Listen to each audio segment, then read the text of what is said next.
Story time about when I messed up by telling a woman on our first date that her pepper spray is useless. So a friend sets me up with this woman because she thought we have similar hobbies and similar dark humor. We met today for the first time over coffee and tea. We were actually having a good time, or at least I thought so. We clicked right away and had a lot to talk and laugh about. After like an hour, she suggested to pay for our drinks and go somewhere else for lunch, and I happily agreed. As we were about to pay for our drinks, she started searching her purse for her wallet and put various objects on the counter because she seemed to have a bit of a mess in her purse. One of these objects was the pepper spray. I casually mentioned after leaving the coffee, I'd consider getting a different pepper spray if you plan to defend yourself. This one is quite useless. For a bit of context, I used to test various pepper sprays and tear gas in the military. We were stupid and young, but it was also kind of thrilling. And the product she had was by far the weakest and worst we tested. I just recognized the bottle because it was so bad, and I thought I should let her know that this is probably not the best option to go with. But she obviously didn't know about that because, well, we just met an hour ago. After this comment, our conversation kind of died and she suddenly had a work emergency that she had to go to. It took me a few minutes until I realized that my comment was beyond creepy without any context. I'm definitely not used to meeting new people. Hopefully I haven't traumatized her. I sustained very bad injuries to my face this month. I'm in the stage of healing when the scar tissue has formed, but it's still very tender new skin. I'm going to have very obvious facial scarring for the rest of my life. The injury starts about an inch above my hairline, goes down over my eyebrows, so on that part, hair will not grow. It continues down my cheek where it's the deepest. I'll probably always have an indentation in the fullest part of my cheek. Then it continues to my jawline.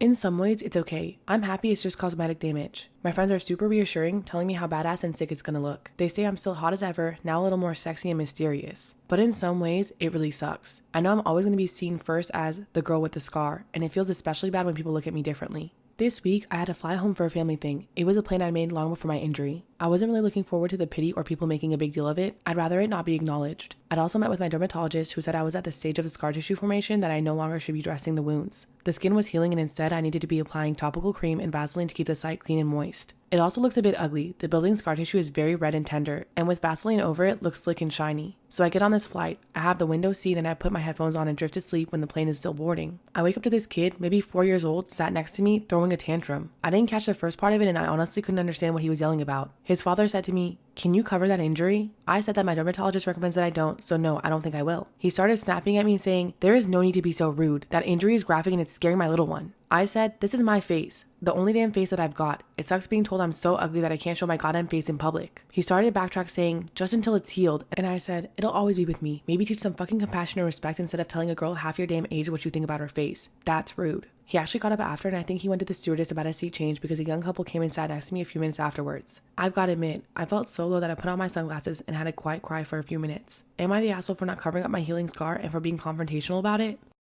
Am I the asshole for telling my wife the lock on my daughter's door does not get removed until my brother-in-law and his daughters are out of our house? My brother-in-law Sammy lost his home shortly after his divorce 10 months ago. He moved in with us and brought his twin daughters Olivia and Sloane 18 with him a couple of months ago. His sister, my wife, and I have one daughter, Zoe 16, and she and her cousins aren't close but get along fine. Olivia and Sloane have no respect for Zoe's privacy, none. They used to walk into her room and take everything they get their hands on. Makeup, phone, accessories, clothes, school laptop, etc. Zoe complained a lot and I've already asked the girls to respect Zoe's privacy and stop taking things. My wife and Sammy saw no issue with this. After all, they're girls and this is typical teenager girl behavior. I completely disagree. The last straw was when Zoe bought a $60 MAC makeup kit that looks like a paint set that she saved up for over a month and one of the girls, Sloane, took it without permission and ruined it by mixing shades together while using it. Don't know much about makeup, but that's what Zoe said when she found the kit on her bed and was crying. I told my wife and she said she asked Sloane to apologize, but I got Zoe a lock after I found out she was moving valuable belongings out of the house because of this incident. The girls were extremely upset.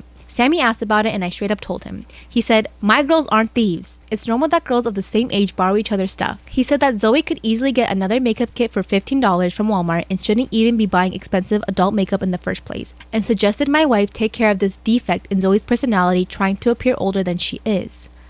Oh, this is where the claws come out. He accused me of being overprotective and babying Zoe with this level of enablement. I told him that this is between me and my wife, but she shamed me for putting a lock on Zoe's door for her cousins to see and preventing them from spending time with her, saying I was supposed to treat them like daughters, then demanded I remove it. But I said this lock does not get removed until her brother and his daughters are out of the house. She got mad I was implying we kicked them out and said her family will hate me for this. So I reminded her that I let Sammy and his family move in, which is something her own family refused to do. So she should start with shaming or blaming them for not taking their own son and nieces and granddaughters in. If it wasn't for her family's unwillingness to help, we wouldn't be dealing with this much disturbance at home. Everyone's been giving me and Zoe silent treatment and my wife is very much upset over this. Go dad, good for you. Am I wrong for leaving my son's wedding early after he excluded me from his speech? I have a 23-year-old son, Justin, who got married 2 weeks ago.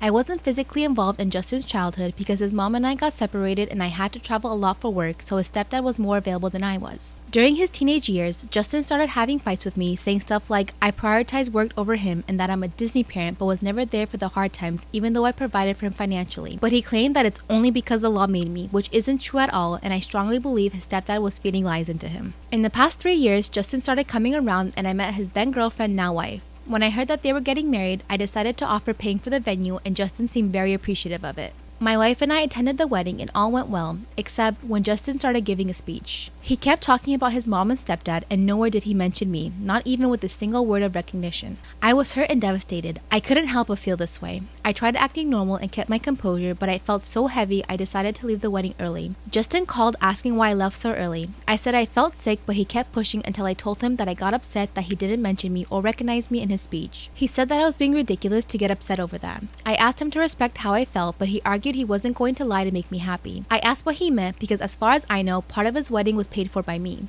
He said I was unbelievable, then hung up. I called again and we fought on the phone, after which I told him that I felt unappreciated and disrespected. He said he owed me exactly nothing and then hung up. We haven't talked ever since and my wife says I went too harsh on Justin and should apologize for disrespecting his wedding and not showing support by leaving like that. Am I the asshole for banning my sister from seeing my daughter after she took her to a Tinder date's house? Me, 25 female, and my sister, Lexi, 26 female, have a pretty good relationship. Lexi is also pretty close to my daughter, Emily, 4 female. Lexi has babysat Emily several times over the years, and there's never been a problem. A couple of days ago, my boyfriend and I were going out to celebrate our 2nd anniversary. Lexi offered to babysit for us, and everything seemed to be set up. My boyfriend and I were planning to be gone for about 8 hours. Unfortunately, about 4 hours into the outing, my boyfriend started to get a migraine. I decided to just drop him off at home so he could relax. I sent Lexi a text telling her I was on my way home early. After I got home, I noticed that Lexi's car wasn't in my driveway. I went inside and called out for Lexi and Emily. They were nowhere in the house, so I immediately called Lexi. After I called her 4 times, she finally picked up the phone. I started yelling and demanded to know where the hell she was. She said we would talk after she got back to the house. About 20 minutes later, Lexi and Emily showed up and I put Emily to bed. After she was sound asleep, I exploded on Lexi and told her to start talking. She told me that she was chatting with a random guy from Tinder and he asked her to come over. She said that she knew Emily would just sleep the whole time, so she agreed to come over. She said that everything was fine. Emily just ate some snacks and went to sleep in the guy's spare bedroom. I completely lost it. I cussed her out. I asked her how she could do something so reckless. She got mad and told me it wasn't a big deal. She would never let anything happen to Emily. I told her that she had no right to take my daughter to a random guy's home. She said that she can read people, and she knew that this guy wouldn't hurt anybody. I told her that she's nuts, and she put my daughter in God knows how much danger. I told her I can no longer trust her and that I never want to speak to her again. I also told her that she's never allowed to see Emily again. She started crying and saying that I'm overreacting to the whole thing. I told her that I paid her to protect my daughter, not endanger her so she could go have fun. She continued to cry and beg, but I eventually kicked her out. My mom says that even though Lexi messed up big time, I still overreacted. My mom says that I should reconsider separating Lexi and Emily because they're family. Am I the asshole? Am I the asshole for making my wife think our son was missing? My wife has a horrible habit that I discovered 2 months ago. We were ordering lunch on the subway and I told her to pick the location that has a drive-thru. That way we don't have to go inside and take the baby out of the car. She told me it's not a big deal to leave the baby in the car and pick it up really quick. I had no idea she ever did this. I said I wasn't comfortable even for a minute and she told me she's been doing it since he was born. I was floored. We don't live in a horrible area, but it's also not super safe either, and I told her to never do this again. She told me she never thought about the potential dangers and that she would stop doing it. Well, yesterday I spotted her car at a gas station near our place. Am I the asshole for making my wife think our son was missing? When I got there, I was furious to find our son in his car seat and the car wasn't even locked. I decided to take my son and put him in my car. I then drove to the other side of the gas station parking lot and waited for my wife to come out. It took 6 minutes, and when she saw he was gone, she looked stunned and started frantically looking around and crying. When I saw her pull her phone out, I pulled around to her. She looked extremely relieved to see our son, but then quickly turned to anger, asking me why I took him and did that to her. I said she needed to learn her lesson, and she promised to stop leaving him in the car. It was so easy for me to take him. No one else at the gas station even noticed. She called me cruel and psychotic and is wanting an apology. Am I the asshole for donating my ex's things to Goodwill? My 28 male boyfriend and I, 32 female, broke up over Halloween weekend. We were together for 2.5 years and had lived together about 2 of those years. He moved out November 2nd, but not all of his belongings were able to fit in his car. He was planning on gathering the rest of his things a few days later, but before then I had decided to cut off contact with him. Before I did so, I called to tell him that he needed to get the rest of his things that weekend while I was away visiting family out of state. He agreed, but whenever I came home, I was annoyed and not surprised to see his things were still at my house. I then decided to wait a few weeks to see if he made any efforts.